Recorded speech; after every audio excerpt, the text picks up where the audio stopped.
امام موسی چند ساله ای تو؟ 10 ساله. 10 ساله. کدام مکتب میخونی؟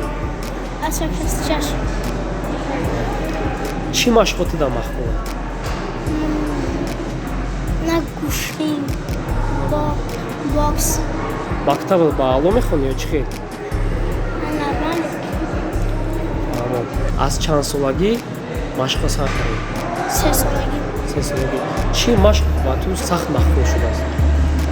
مشق اجمالی. از چند سر کردی اجمالی؟ با 3 سالگی شستم زدم. محمود انا کدام مسابقه چی مسابقه برآمدی؟ مسابقه گوشتی جوان باکس کاراته. ویدیو در دیدیم که پیش حبیب رفته ای. هم خیلی سلام علیک کرده که یگان چی نشان دادی برای؟ اجمالی زدم پیشش. چند تا اجمالی زدی پیش حبیب؟ پیش 100. 100 اجمالی زدی. وقتی با نزد حبیب رفته گفتی 100 اجمالی زدی. 100 اجمالی زدی. حبیب خودش گفت بس کن یکی خودت. وقتی که من 100 زدم من حبیب گفت که 20 تا من خیلی 100 تا زدم. وقتی اجمالی میزنم 100 تا پیش زدم و خندیدن و مرا حبیب برداشته گفته که تو آینده خوب داری مشق سن پرتو. حبیب خدر گپ گفتمون؟ نه بسیار گپ گفت با زبان خودشان من ولی من تا روسی را ساز نمیدونم. والله همگی تو چند تا اجمالی زده میتونی؟ 1300 یا 13000؟ 13000.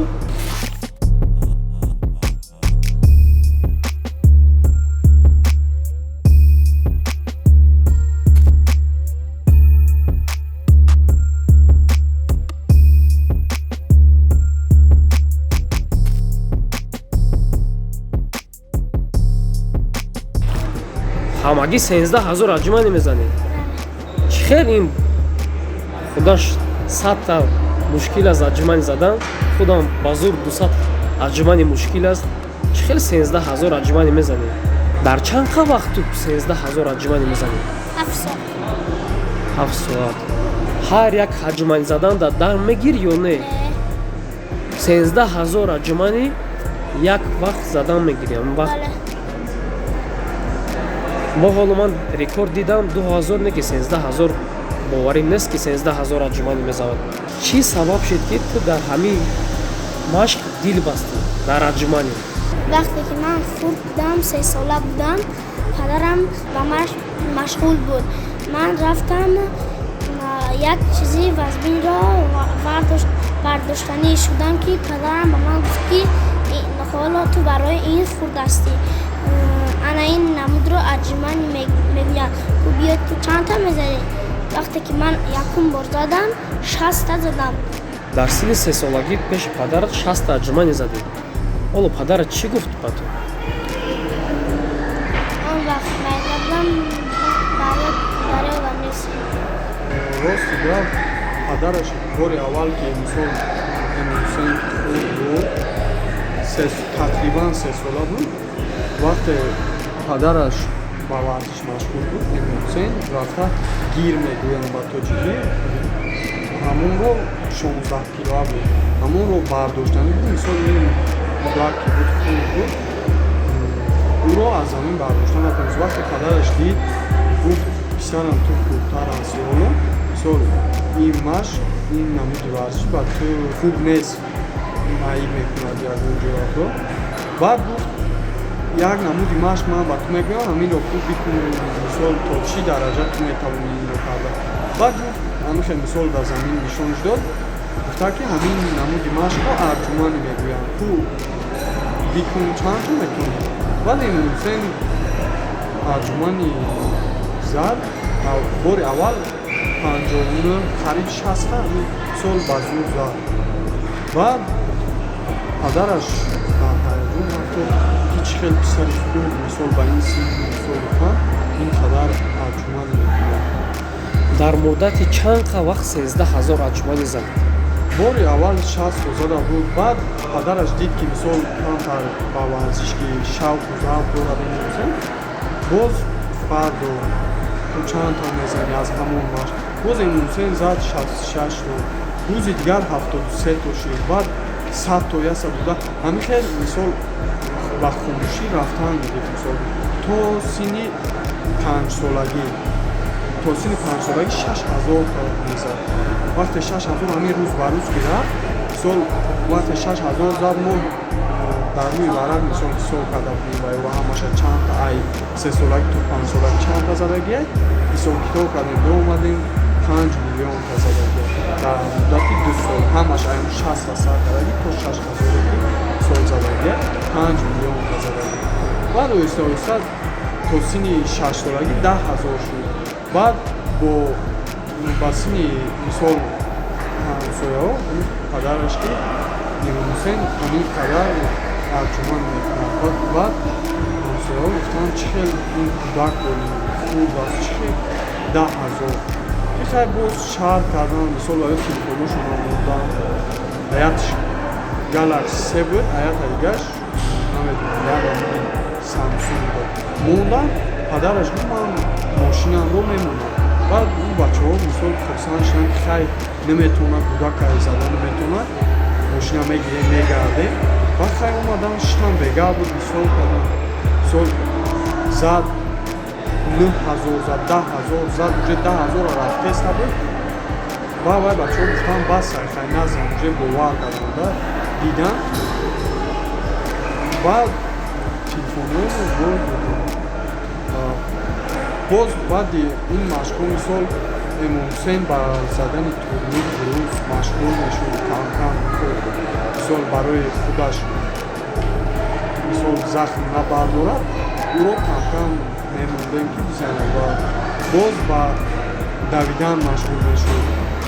дави охирон мисол дар 7 солагиаш охирон давидани ӯ 14 километр буд, аз поёни Аманал километр то Мағмурута. Эмом Муса дар чанд солагиш якум бор рафта буд ягон ҷо баромад кунад. бори аввал дар вақте ки ӯ машҳур набуд, бори аввал дар зали шаҳри Ваҳдат, зали Алмос таги подвали супермаркети Азия Тиҷей. бори аввал вақте ки мисол мо ҳамон ҷо вақте ба варзиш машғул мешудем, онҷо зали бои бесправил мебошад. вақте мо ба маш машғул будем, писари амакам ӯро ба зал оварда, аввал ба варзишгаро гуфт 400 то арҷуманд мекунад, 6 сола писарбача ҷиан. баъд ваё ҳайрон шуданд ки чӣ хел кӯдакай, мисол мо иқа калонем, ин қадар зада наметавонем, ин чӣ хел кӯдакай иқа мезанад.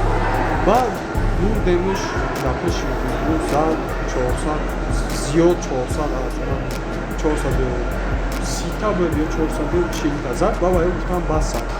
чай буд дастгириш кардам, мисол бачаҳо гуфтам аввал ҳамонҷо саршид, баъд зали динамит душанбе ва оста ба дигар залҳо мақсад ки барои машғул карданаш дар паҳн кардани ҳамики ҳамхел сарбаша дар Тоҷикистон вуҷуд дорад. баъд оҳиста оҳиста дар телевизионҳоро гуфтанд мисолан кӯдакча 5 солан 500 та анҷуман мезанад, 6000 мекунад. ҳеҷ ка бовар накарда буд ки ика метавонад. баъд зада буд 1000 та зиёд дар боғи Иран зада буд. бачаҳои боксиё донишҷӯи тиббӣ ҳисоб карда буданд, 1000 та зиёд зада буд.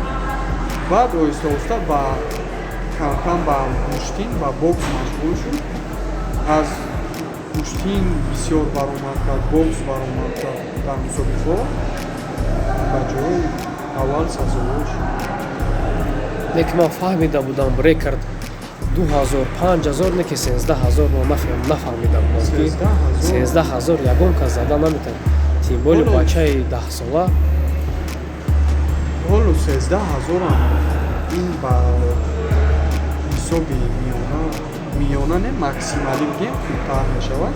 13000 зиёд ҳам метавонад ки то 15-17 ҳазор Чӣ ягон шубҳа? Эмом Мусаев, дар кадом мусобиқаҳо иштирок карда ғолиб шудаед? дар куштинги ҷудо, се карате, дар бокс, дар шинобозӣ, карате. Мағлуб шудагӣ? Фақат ростша гӯ. Бисёртар аз чӣ медал гирифтӣ? бисёртар аз ин аҷмани, аз бокс, аз аҷмани, аз карате, аз бокс, Якум бор чӣ иштирок карде? кӯл бокс. Охирон бор чӣ иштирок карде? охирон куштинги ҷудо. Аз ин рости гап фаҳмидем, ки Эмом Мусаев ба сафар меравад. Бо чӣ сабаб шуд, ки ба сафар меравад? Чӣ ният? Сафар насиб бошад ҳамин бега соати 2 шаб дар Федератсияи Россия сафар. Рости гап сафар ба хотире ки Ҳабиб гуфта буд, ки хонаи мо меҳмонӣ биё, ҳаминҷо ман туро дастгирӣ мекунам, дар Федератсияи Россия биё, залҳои хуб ҳаст, машқ кун. Баъд ба ҳамин сабабҳое ки COVID-19 шуда буд, раҳо ки махкам будан, рафтанаш бози ба мақсади ҳамун сафар ба хонаи Ҳабиб шуд. Баъд агар ки шавад рекорди Россияро мезанад, баъд агар дастгириҳо ки аз тарафи тоҷикҳо ки бишавад, тоҷикҳо дар Россия будагӣ, ба рекорди Гиннес ҳам меравад. Фақат ягона умеде ки дорем ё ба сафар роиш карданем, ҳамин мақсаде ки ба рекорди Гиннес бурад. Аз Россия ба Тоҷикистон кай бармегардӣ? насиб карда бошад 2-3 моҳ пас. Вақти баргаштӣ мебиё ба назди ман машқ кунӣ ё не? Ба ту махкул шуд эксперимент Душанбе? Машқ кунӣ хатима махкул шид? Вақти бармегардӣ ба Тоҷикистон, ман туро интизор мешавам. Мехоҳам ки ту баргардӣ пеши ман. Машқ мекунем бокс, кикбокс, тренажерный зал ман худам ба ту дарс медиҳам. Хеле ба ту махкул мешавад.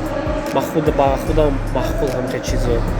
Аҷмани, рӯз, ана чӣ хел бояд одам худашро дар ҳамин тренажерный зал вай кунад. Чӣ хел мақсад мегӯям ба русӣ качаться кардан.